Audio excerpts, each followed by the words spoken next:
Welcome আরবি study centre চ্যানেলে তোমাদের সবাইকে ওয়েলকাম। আজকে আমরা আসন্ন পঞ্চায়েত এক্সাম, ডাব্লিউবিপি, কেপি এবং রাজ্যের বিভিন্ন পরীক্ষাকে এবং SSC GD, railway group D বিভিন্ন পরীক্ষাকে টার্গেট করে আমরা একটা সুন্দর ম্যাথ মক টেস্ট করব।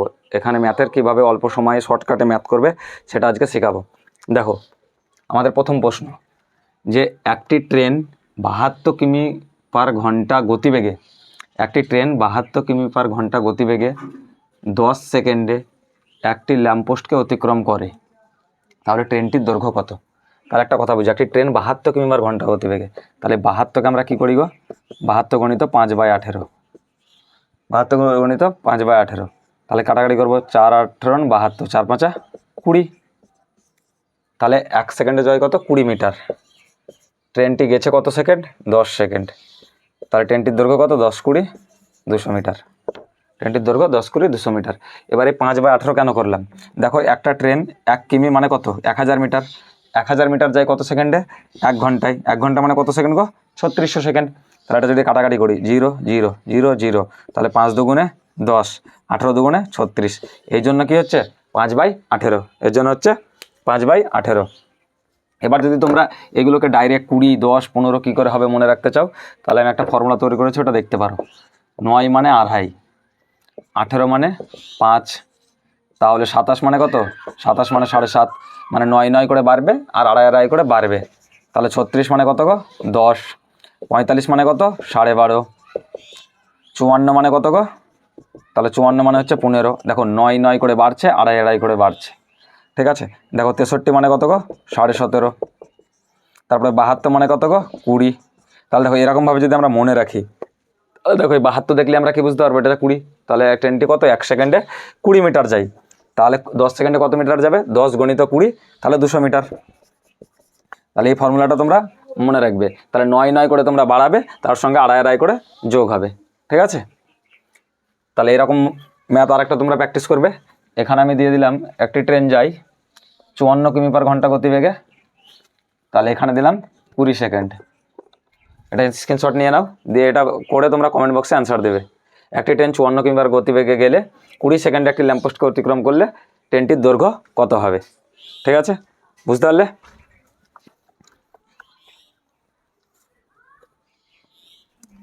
এবার দেখো 2 নম্বর প্রশ্ন, 4 2 3 6 8 এবং এর মান কত হলে এটি 9 দ্বারা বিভাজ্য হবে? তাহলে জানি আমরা নম্বর সিস্টেম বা সংখ্যা তত্ত্ব থেকে একটা কোশ্চেন আছে যে 9 দ্বারা বিভাজ্য, 11 দ্বারা বিভাজ্য, 3 দ্বারা বিভাজ্য, 5 দ্বারা বিভাজ্য, তাহলে বিভিন্ন বিভাজ্যতা থেকে কোশ্চেন আছে। তাহলে এখানে কি লেখা আছে, 4 2 3 6 8 আর এর মান কত বসালে এটা 9 দ্বারা বিভাজ্য হবে? তাহলে দেখো 4 আর 2 যোগ করলে কত হবে, 6, 6 আর 3 যোগ করলে 9, 9 আর 6 যোগ করলে 15, 15 আর 8 যোগ করলে কত, 23। তাহলে দেখো 23-এর পরে কোন সংখ্যাটি যেটি 9 দ্বারা ভাগ যাবে, তাহলে সেইটি হবে তার এর আনসার। তাহলে 23-এর পরে দেখো, 23-এর পরে 24 9 দ্বারা ভাগ যাবে না, 25 যাবে না, 26 যাবে না, কত যাবে, 27। তাহলে 23-এর সঙ্গে কত যোগ করলে 27 পাবো, 4। তাহলে এর মান কত হবে এখানে, তাহলে এর মান এখানে হয়ে যাবে 4। তাহলে আমরা যদি এর সঙ্গে 4 যুক্ত করি তাহলে এটা কিন্তু 9 দ্বারা বিভাজ্য হবে, ঠিক আছে। এবার 3 দ্বারা বিভাজ্য আর 9 দ্বারা বিভাজ্যর রুলস কিন্তু একই। 3 দ্বারা বিভাজ্য কি, সবগুলোকে যোগ করে যদি সেটা 3 দ্বারা ভাগ হয় তাহলে সেটা 3 দ্বারা ভাগ যায়, সবগুলোকে যোগ করার পরে সেটা যদি 9 দ্বারা ভাগ হয় তাহলে সেটা 9 দ্বারা ভাগ যায়, ঠিক আছে। 11 দ্বারা বিভাজ্যর নিয়ম হলে কি করবে তোমরা, একটা ঘর বাদ দিয়ে একটা, এটা এটা আর এটা এটা, এগুলোকে যোগ করে বিয়োগ করে 11 বা 0 হলে সেটা 11 দ্বারা ভাগ যাবে, ঠিক আছে।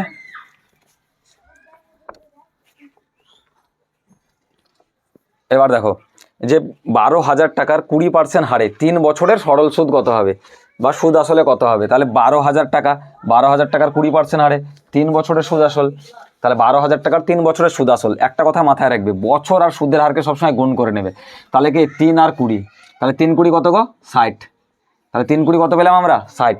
তাহলে 60, এবার জানি আমরা কি 60%, পার্সেন্টেজ মানে কি নিচে কত বসে, 100 বসে, আর আমাদেরকে কত বলে আছে গো, 12,000 টাকা। তাহলে বুঝতে পারলে? তাহলে কি করবো, 12,000 গণিত 3 20 60, মানে সময় আর সুদের হারকে গুণ করলে যে পার্সেন্টেজ আছে সেই পার্সেন্টেজটার নিচে আমরা 100 বসাই। তাহলে কি 0 0 0 0 কেটে দিলাম, তাহলে 6 12 কত গো, 72, আর এই 0 কত হলো, 7,200 টাকা। আর তোমার কাছে আগে কত ছিল? তোমার কাছে আগে ছিল 12,000 টাকা। তাহলে 12,000 টাকা আর 7,200 টাকা সুদ আসল চেয়েছে, সুদ আসল চেয়েছে। তাহলে 12,000 টাকা আর 7,200 টাকা যোগ করলে আমরা কত টাকা পেয়ে যাচ্ছি? আমরা টাকা পেয়ে যাচ্ছি 19,200 টাকা, 19,200 টাকা। তাহলে বুঝতে পারলে সরল সুদের হারের মেন ব্যাপার হচ্ছে সময়ের সঙ্গে সুদের হারের গুণ করা। তাহলে 3×3=60, তাহলে 12,000 গণিত 60 বা 120। ঠিক আছে, এবার তোমাদেরকে আমি এখানে একটা হোমওয়ার্ক দিচ্ছি, এই কোশ্চেনটার অ্যান্সার করে দেবে তোমরা যে 15,000 টাকার 30% হারে 2 বছরের সরল সুদ কত? তাহলে এবার এই নেক্সট কোশ্চেনের অ্যান্সার দেবে কি 15,000 টাকার 30% হারে 2 বছরের সুদ আসল কত হবে? ঠিক আছে, চলো 4 নম্বর প্রশ্ন করি।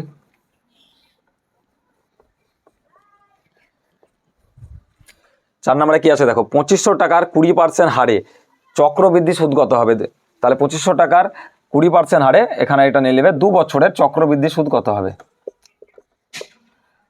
2500 টাকার 20% হারে 2 বছরের চক্রবৃদ্ধি সুদ কত হবে? তাহলে দেখো আমরা যদি যেটা বলতে যে 2500 টাকার 20% হারে 2 বছরের সরল সুদ কত হবে, তাহলে আমরা কি করতাম, এই 20 সঙ্গে 2 এর গুণ করে দিতাম। তাহলে কত হতো? 40, 20 দুগুণে 40।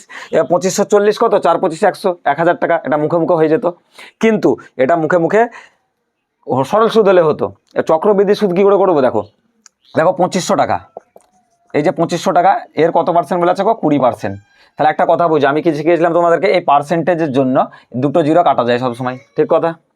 তাহলে 25কে 20 দিয়ে গুণ করলে কত পাবো আমরা? 25কে যদি আমরা 20 দিয়ে গুণ করি, তাহলে দেখো 25কে 20 দিয়ে গুণ করলে, 25কে 10 দিয়ে গুণ করলে 250, 20 দিয়ে গুণ করলে 500 টাকা।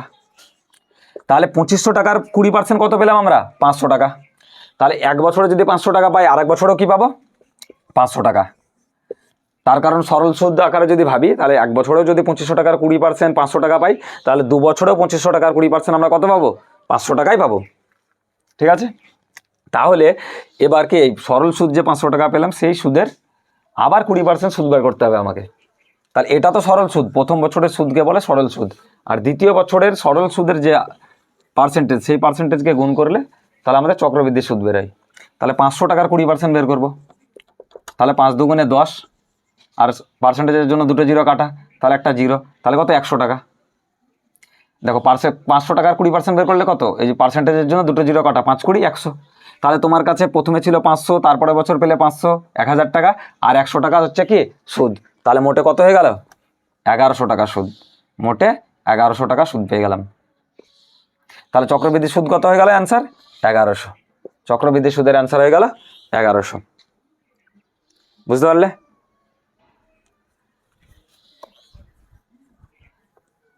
আর যদি আর একটা ভাবে করা যায় সেটা দেখবে। দেখো তাহলে কি করবো আমরা, 20% সুদের হার বলে আছে, 20% লিখে নিলাম, নিচে কত লিখবো? 100। এটার স্কোয়ার করতে হয়। স্কোয়ার কেন? 2 বছর বলে আছে বলে। এটা যদি 3 বছরের সুদ বলতো তো কিউব করতাম। তাহলে এবার একটা জিনিস মাথায় ভাবো ভালোভাবে, তাহলে যদি কাটি 5 20 100, তাহলে একে মানে 1/5 হয় 20%, মানে তাহলে 5-এ বেড়ে আছে 1 টাকা। তাহলে কত হলো?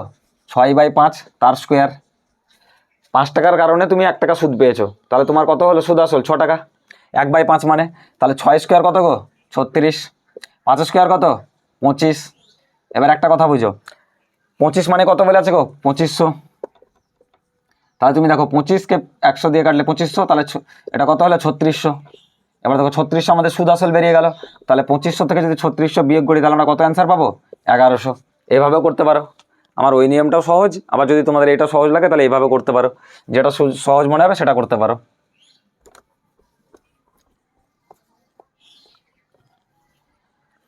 দেখো আমি আরেকটা তোমাদেরকে, এটা যদি বুঝতে পারো তাহলে এই আমি একটা কোশ্চেন দিচ্ছি, সেটাকে তোমরা করে দেখাবে। যে 2000 টাকার 10% হারে 2 বছরের চক্রবৃদ্ধি সুদ কত? 10% হারে 2 বছরের চক্রবৃদ্ধি সুদ কত? 2000 টাকার 10% হারে 2 বছরের চক্রবৃদ্ধি সুদ কত? এই অঙ্কটা তোমরা কমেন্ট বক্সে কমেন্ট করে জানাবে অ্যান্সারটা।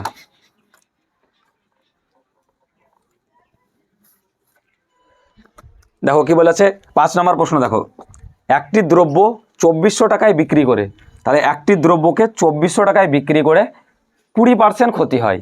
তাহলে একটি দ্রব্যকে বিক্রি করে আছে 2400 টাকায়, দিয়ে 20% ক্ষতি হয়েছে। তাহলে কত টাকায় বিক্রি করলে তার 20% লাভ হবে। তাহলে দেখো একটা কথা, যখন দেখবে কোনো জিনিস বিক্রি করার পর ক্ষতি হচ্ছে, তাহলে আমরা কি আমাদের আসলকে 100 ধরি, তাহলে 100 থেকে আমরা কি করব, ক্ষতি হলে বিয়োগ। আর যদি বলে লাভ হলো বাড়লো, তাহলে কি হবে, বাড়া, লাভ হওয়া, বৃদ্ধি ঘটা মানে কি যোগ হওয়া। যদি বলে কমা, ক্ষতি, লস, তাহলে এগুলো হবে কি আমাদের 100 থেকে বিয়োগ। তাহলে কি বলছে, একটি দ্রব্য বিক্রি করে 2400 টাকায় বিক্রি করে 20% ক্ষতি হয়, তাহলে 20% ক্ষতি হলে 100 থেকে 20 বিয়োগ করলে কত পাবো, 80। গুড, তাহলে 100 থেকে 20 বিয়োগ করলে আমরা 80 পাচ্ছি। এবার কি বলছে যে তাহলে 80 টাকার মানটা আমরা কত বলে আছি, 2400 টাকা। 20% ক্ষতি হয়ে 80 মান হয়েছে বলেই তো আমাদের অ্যান্সার কত হচ্ছে, 2400 টাকায় বিক্রি করে আছে বলেই তো আমাদের 20% ক্ষতি। ঠিক আছে, এবার তুমি দেখো বলছে কত টাকায় বিক্রি করলে 20% লাভ হবে। তাহলে আমাকে এমন একটা টাকায় বিক্রি করতে হবে যে টাকায় বিক্রি করার কারণে আমার কিন্তু আরও 20% লাভ হবে। তাহলে যে টাকায় বিক্রি করার পরে আমার আরও 20% লাভ হবে। তাহলে 20% লাভ মানে কি আমাকে কি যোগ করতে হবে না বিয়োগ, লাভ মানে যোগ। তাহলে কত যোগ করবো আমরা, তাহলে 100-র সঙ্গে 20 যোগ করে কত হলো, 120। 100-র সঙ্গে 20 যোগ করলে 120। এবার আমরা একটু কাটাকাটি করে নেব, 0 0 কেটে দেবো, 3 8 24 আর এটা 0 বসে গেল, তাহলে 3 12 36। তাহলে আমরা কি করব, 3600 টাকায় যদি আমরা দ্রব্যটা বিক্রি করি তাহলে আমাদের 20% ক্ষতির বিপরীতে লাভ হবে। ঠিক আছে, তাহলে ক্ষতি হয়েছিল সেটা আমরা লাভে বিক্রি করতে পারবো। ঠিক আছে, এবার এরকমই সিমিলার একটা অঙ্ক দিচ্ছি, যেটা তোমরা স্ক্রিনশট নিয়ে কমেন্ট বক্সে কমেন্ট করবে, যে একটি দ্রব্য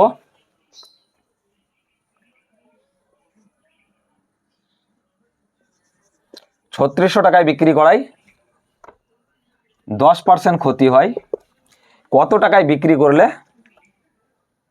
20% লাভ হবে।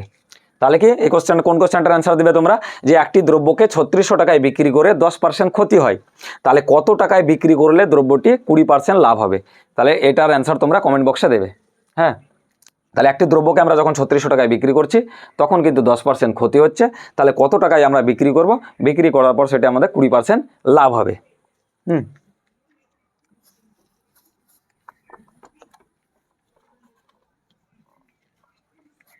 দেখো কি বলে আছে, দুটি সংখ্যার অনুপাত 4:6।